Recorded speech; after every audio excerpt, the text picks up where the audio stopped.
हरियाणा की हर अपडेट के लिए बेल आइकन दबाएं और सब्सक्राइब करें STV Haryana news. CM Manohar Lal ने वित्त मंत्री निर्मला सीतारमण से मुलाकात की और आगामी बजट को लेकर वित्त मंत्री से चर्चा की। प्रदेश के लिए 5,000 करोड़ रुपए की मांग की।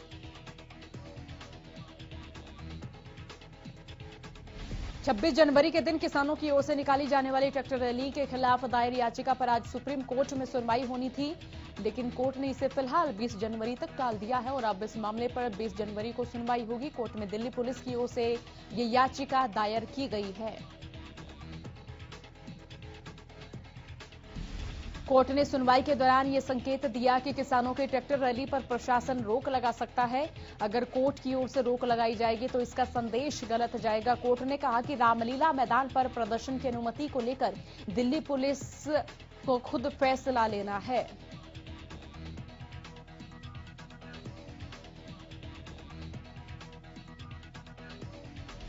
कृषि कानून रद्द करने की मांग को लेकर किसान लगातार बॉर्डर पर डटे हुए हैं। इसी बीच राज्यसभा सांसद दीपेंद्र हुड्डा सिंघू बॉर्डर पहुंचे। दीपेंद्र हुड्डा ने कहा कि सरकार जल्द से जल्द किसानों की मांगों का समाधान करे और अपनी जिद छोड़ दे।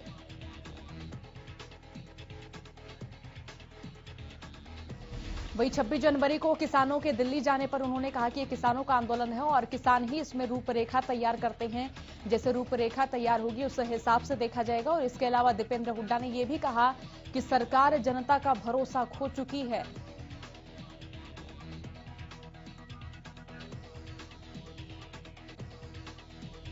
तमाम बॉर्डर्स पर डटे किसान आज महिला दिवस मना रहे हैं। आज सभी धरनों पर महिलाएं न केवल मंच संचालन कर रही हैं बल्कि भूख हड़ताल में भी हिस्सा ले रही हैं। इसके अलावा महिलाओं के अलग अलग जत्थे सरकार के प्रतिनिधियों के आवासों का घेराव कर रहे हैं।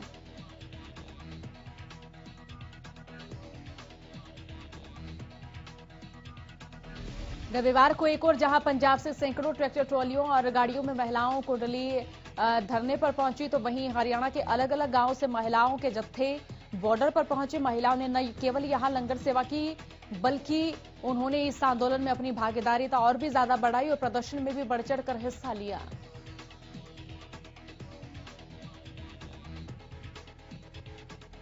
कृषि कानूनों के विरोध में धरने पर बैठे किसान महिला किसान दिवस मना रहे हैं। इसी कड़ी में फतेहाबाद में बड़ी संख्या में महिलाएं लघु सचिवालय पहुंची। इस दौरान महिलाओं ने सरकार के खिलाफ नारेबाजी की और महिलाएं ट्रैक्टर ट्रॉली में सवार होकर फतेहाबाद लघु सचिवालय पहुंची।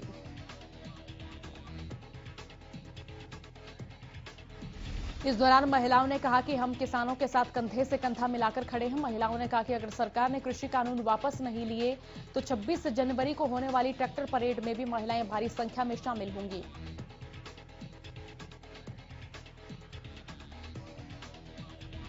पंचकूला के कालका शिमला हाईवे पर मौजूद चंडी मंदिर टोल प्लाजा पर किसानों का धरना जारी है। सोमवार को महिला किसान दिवस के अवसर पर महिलाओं ने कानून वापस लिए जाने को लेकर प्रदर्शन किया और वहीं उन्होंने कहा कि जब किसानों की सरकार से सीधे बात हो रही है तो कमेटी गठित करने का कोई मतलब ही नहीं बनता।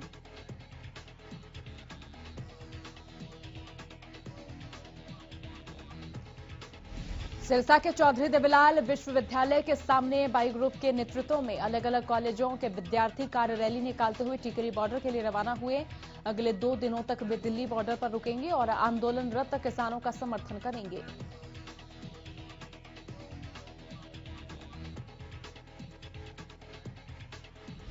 कृषि कानूनों के विरोध में पिहोवा में किसानों ने विशाल ट्रैक्टर रैली निकाली। किसानों के धरने में शामिल किसान परिवार से पहुंची महिला मनजीत कौर ने महिला किसान दिवस के ऊपर मोदी सरकार पर तंज कसते हुए कहा कि किसानों की मांगों की अनदेखी करके सरकार हठधर्मिता पर अड़ी हुई है।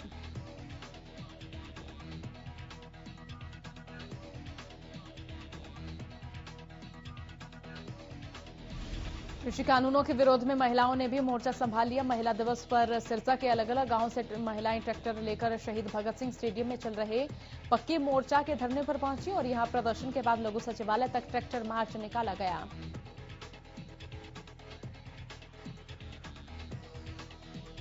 लघु सचिवालय पहुंचकर ट्रैक्टर सवार महिलाओं और किसानों ने उपायुक्त कार्यालय के समक्ष नारेबाजी की। प्रदर्शनकारियों ने केंद्र सरकार से कृषि कानून वापस लेने की मांग की।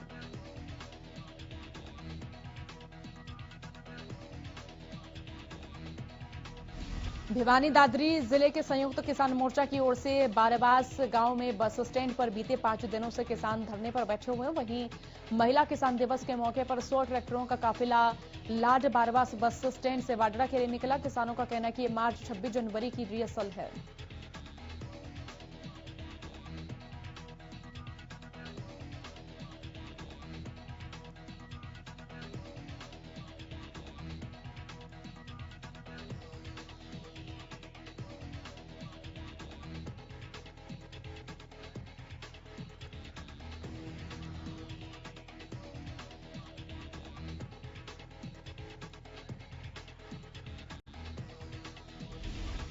उधर संयुक्त किसान मोर्चा की ओर से भाकियू के प्रदेश अध्यक्ष गुरनाम सिंह चिरूनी को सस्पेंड करने पर किसान नेता शिव कुमार कक्का का बयान सामने आया। उन्होंने अखबार की खबर का खंडन करते हुए कहा कि जो कुछ भी लिखा गया वो बिल्कुल गलत है, ऐसी कोई बातचीत उनके साथ नहीं हुई है।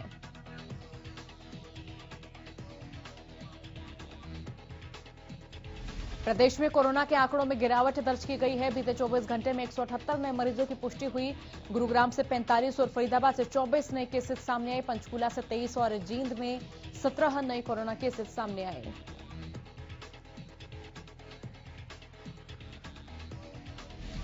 प्रदेश में 24 घंटे में 2 लोगों की कोरोना से मौत हो चुकी है और इसी के साथ अब तक कुल 2,985 कोरोना मरीजों की मौत हो चुकी है। हरियाणा में कुल 2,66,309 केस अब तक सामने आ चुके हैं और एक दिन में 211 मरीजों ने कोरोना को मात दी।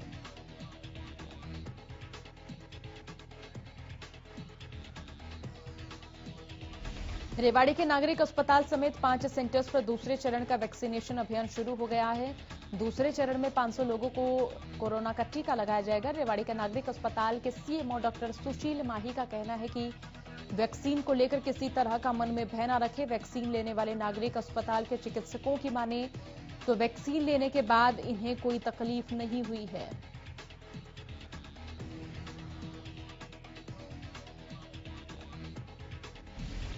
सोहना में कोरोना वैक्सीनेशन की शुरुआत की गई। दरअसल कोविड-19 सेंटर के उद्घाटन के बाद सबसे पहला टीका सोहना नागरिक अस्पताल के सीएमओ डॉक्टर नवल किशोर ने लगवाया और जिसके बाद सोहना नागरिक अस्पताल में तैनात स्वास्थ्य कर्मियों को कोरोना के टीके लगाए गए। एसएमओ नवल किशोर ने जानकारी देते हुए बताया कि पहले चरण में स्वास्थ्य विभाग के करीब 250 स्वास्थ्य कर्मियों को टीके लगाए जाएंगे, जिनमें सोमवार को 109 सरकारी अस्पताल में तैनात कर्मियों को टीके लगाए जाएंगे।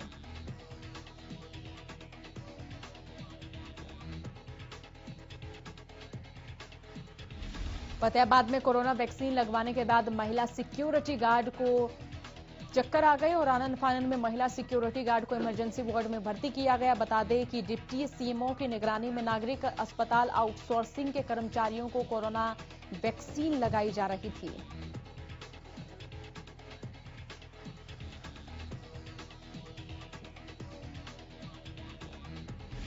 चरखी दादरी जिले के गांव खेड़ीबुरा में 1971 में हुए भारत पाकिस्तान युद्ध के 50 साल पूरे होने के उपलक्ष्य में विजय दिवस मनाया गया।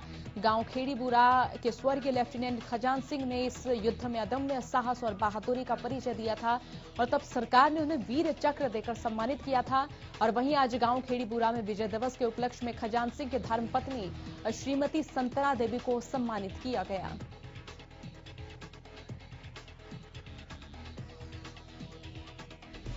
अंबाला एयरबेस में राफेल आने के बाद पशु पक्षियों को दूर रखने के लिए पंजोखरा में कूड़ा डंपिंग पॉइंट बनाया गया है। 70 लाख की लागत से तैयार किए जा रहे इस प्लांट को 20 जनवरी से शुरू कर दिया जाएगा और इसके बाद एयरफोर्स स्टेशन के आसपास कोई भी कूड़ा डंपिंग पॉइंट नहीं बचेगा, तो यहां पक्षी भी एकत्र नहीं होंगे। बता दें कि प्लांट बनने के बाद वार्डों का करीब 18 टन कूड़ा बाहर जा सकेगा, जो कि पशु पक्षियों को भी दूर रखेगा। अंबाला एयरबेस में राफेल आने के बाद कंटोनमेंट बोर्ड ने भी अपनी ओर से सख्ती बरतनी शुरू कर दी है।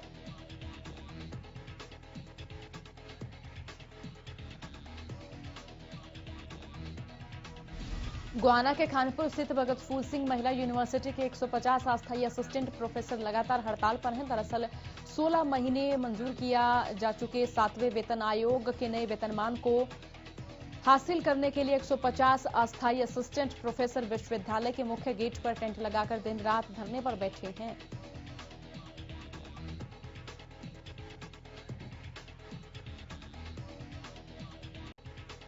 महम उपमंडल के भैणी सुरजन में मनरेगा मजदूरों को काम नहीं मिल रहा। इसी कड़ी में मनरेगा मजदूर काफी संख्या में महम खंड कार्यालय पहुंचे और मजदूरों का कहना है कि गांव में 3 साल पहले रजवाहे की सफाई का काम किया गया था और वहां पर काम करने वाले कुछ मनरेगा मजदूरों को अभी तक काम का पैसा नहीं मिला है, जिस वजह से मनरेगा मजदूरों में रोष है। मजदूरों ने अधिकारियों और सरकार के खिलाफ रोष प्रकट किया। मनरेगा मजदूरों ने कहा कि उन्हें महात्मा गांधी रोजगार गारंटी योजना के तहत काम नहीं मिल रहा। वो फिलहाल खाली हैं और काम मांगने के लिए बीडीपी ऑफिस गए आए हैं।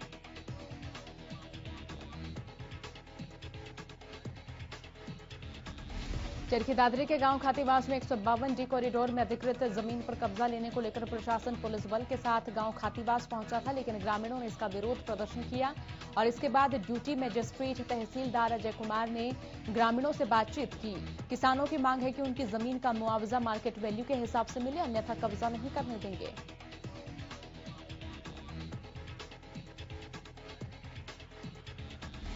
भिवानी में स्थानीय डीसी कॉलोनी वार्ड नंबर 31 में सीवरेज व्यवस्था ठप होने से क्षेत्रवासियों ने भारी रोष व्यक्त किया और प्रशासन के खिलाफ जमकर नारेबाजी की। स्थानीय लोगों ने जल्द से जल्द सीवरेज व्यवस्था व्यवस्थित करने की मांग की है।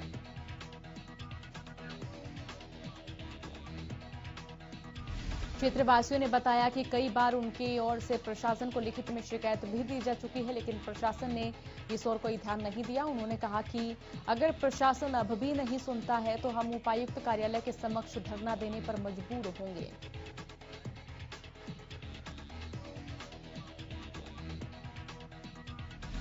भिवानी में हरियाणा रोजगार विभाग की ओर से बेरोजगार युवाओं को रोजगार दिलाने के उद्देश्य से हर सप्ताह रोजगार मेले का आयोजन कराया जाएगा और साप्ताहिक रोजगार मेले का आयोजन ऑनलाइन माध्यम से होगा। वहीं मासिक रोजगार मेले का आयोजन ऑनलाइन माध्यम से जिला रोजगार कार्यालय की ओर से आयोजित किया जाएगा।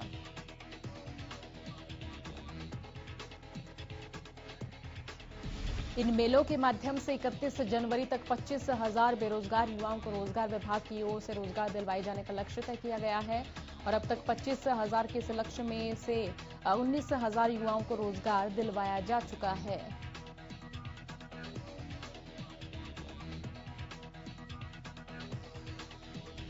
प्रदेश में दिन ब दिन चोरों के हौसले बुलंद होते जा रहे हैं। ताजा मामला धर्मनगरी कुरुक्षेत्र से सामने आया है, जहां चोरों ने रविवार रात सर्व हरियाणा ग्रामीण बैंक के छत का लेंटर काटकर चोरी की वारदात को अंजाम दिया।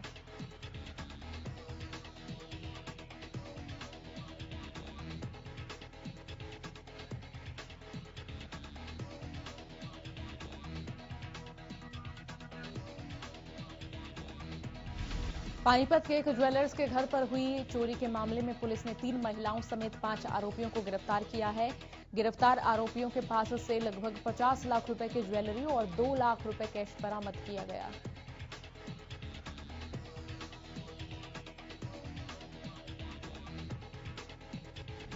फतेहाबाद के टोहाना में अवैध संबंधों के शक के चलते की गई थी वकील की पत्नी की हत्या और इस मामले में फतेहाबाद एसपी ने प्रेस वार्ता की। इस दौरान पुलिस ने बताया कि अवैध संबंधों के शक के चलते ही वकील की पत्नी की हत्या की गई थी। आरोपी राजविंदर उर्फ राजा ने पुलिस रिमांड के दौरान ये बात कबूली।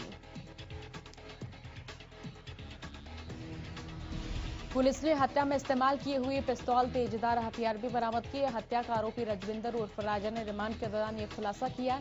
गौरतलब है कि 15 जनवरी को घर में घुसकर वकील की पत्नी की गोली मारकर हत्या कर दी गई थी।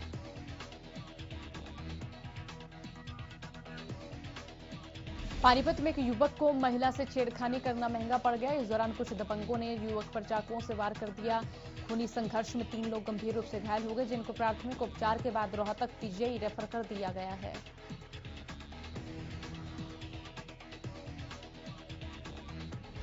गोहाना में एक बड़ा हादसा होते होते टल गया। दरअसल तेज रफ्तार वाहन बिजली के ट्रांसफार्मर को तोड़ते हुए आगे निकल गया। टक्कर से बिजली का ट्रांसफार्मर नीचे से गिर गया। गनीमत ये रही कि इसमें कोई बड़ा हादसा नहीं हुआ, लेकिन आसपास इलाके के लोगों को कई घंटे बिना बिजली के रहना पड़ा। हालांकि बिजली विभाग के अधिकारियों की शिकायत पर पुलिस ने अज्ञात वाहन चालक के खिलाफ मामला दर्ज कर लिया है और मामले की जांच शुरू कर दी गई है।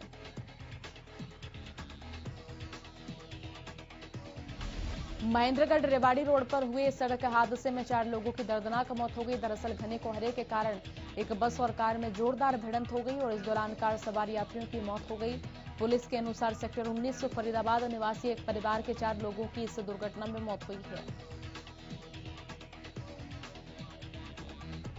जानकारी के अनुसार कार सवार की महेंद्रगढ़ रेवाड़ी मुख्य मार्ग पर झगड़ोली गांव की नहर के पास एक निजी बस के साथ भिड़ंत हुई और निजी बस रेवाड़ी से महेंद्रगढ़ आ रही थी और कार महेंद्रगढ़ से रेवाड़ी की ओर जा रही थी।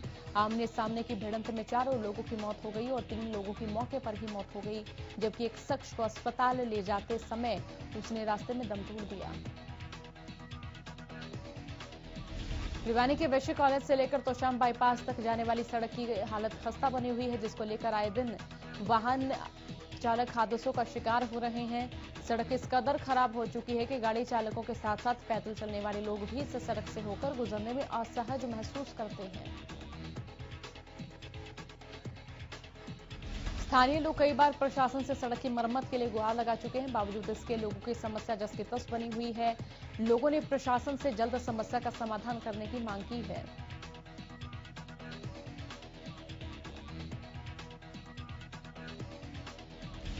पहाड़ों में हो रही बर्फबारी की वजह से उत्तर भारत में लगातार ठंड का प्रकोप बढ़ता जा रहा है। गोहाना में कोहरे की वजह से किसानों की सरसों की फसल खराब हो रही है और किसानों का कहना है कि सरसों की फसल पर जो फूल आया है वो कोहरे की वजह से झड़ जाएगा, जिसके चलते सरसों के बीज की फली नहीं बनेगी और पैदावार में कमी आएगी।